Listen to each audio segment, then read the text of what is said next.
ख़ैबर पख्तूनख्वा के वॾे वज़ीर सोहेल आफरीदी अमन जरगे के खिताब कंदे चयो आहे त दहशतगर्दी ख़िलाफ़ जंग में सभिनी कुर्बानियूं ॾिनियूं आहिनि। हाणे हिकु गॾियल पॉलिसी जी सख़्त ज़रूरत आहे। जेकॾहिं फ़ैसिला बंदि कमरनि में थींदा आहिनि त उन्हनि फ़ैसिलनि सां अमन नाहे ईंदो। पॉलिसीअ में तब्दीली कंहिं बि सूरत क़बूल न कयो वेंदो। ख़ैबर पख्तूनख्वा जे माण्हुनि 80,000 खां वधीक कुर्बानियूं ॾिनियूं आहिनि। वॾे वज़ीर चयो त वफ़ाक़ ख़ैबर पख्तूनख्वा सां माटेली माउ जहिड़ो सलूक करे रहियो आहे। सूबे खे उन जा जाइज़ हक़ ॾिना वञनि। अफ़गानिस्तान सां लाॻाप ख़राब करण बदिरां असांखे गॾियल कदमनि सां अॻिते वधणु घुरिजे।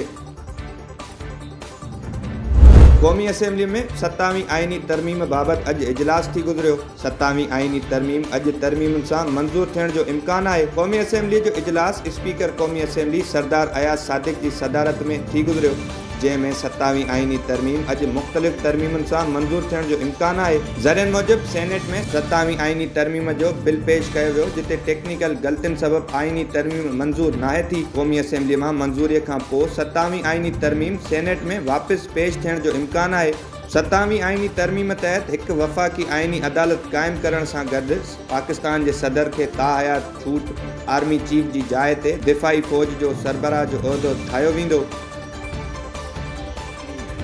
पाकिस्तान तहरीक इंसाफ़ ऐलान कयो आहे त क़ौमी असेंबलीअ में 27वीं आइनी तरमीम जे अमल जो हिसो न हूंदी। पार्लियामेंट हाउस जे ॿाहिरां chairman PTI barrister Gohar Ali सहाफ़ियुनि सां ॻाल्हाईंदे चयो त 27वीं आइनी तरमीम जे अमल जो हिसो पाकिस्तान तहरीक इंसाफ़ न हूंदी। असेंबलीअ में ॻाल्हाइण खां पोइ वॉकआउट कंदासीं।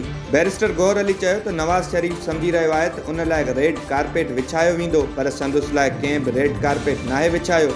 बैरिस्टर गौहर अली नालो न खणंदे चयो त छा तव्हां राजा परवेज़ अशरफ ख़िलाफ़ दरख़्वास्त खणी इफ़्तिख़ार चौधरी वटि न विया हुआ? छा मियां साहब पाण वकील बणिजी मेमो गेट कमीशन ठाहिण लाइ न विया? बैरिस्टर गौहर अली ऐं असद कैसर चयो त अमन जरगो क़ौमी पॉलिसीअ लाइ सॾायो वञे। अफ़गानिस्तान जा मसइला सिफ़ारती सतह ते हल थियण घुरिजनि। इस्लामाबाद में जुडिशल कमीशन ॿाहिरां आपघाती बम धमाके जो केस दाख़िल थी वियो। FIR में शहरनि खे क़त्ल करण, क़त्ल जी कोशिश ऐं ॿिया इल्ज़ाम लॻाया विया आहिनि। FIR मूजिब आपघाती धमाके सबबि थींदड़ शहीदनि ऐं ज़ख़्मियुनि जा तफ़सील ॾिना विया आहिनि। कानून लागू कंदड़ इदारनि वाक़े वारी जाइ जी जांच शुरू करे छॾी आहे। वाक़े वारे हंध तां हासिल कयल सबूत फॉरेंसिक टीमुनि हवाले कया विया आहिनि।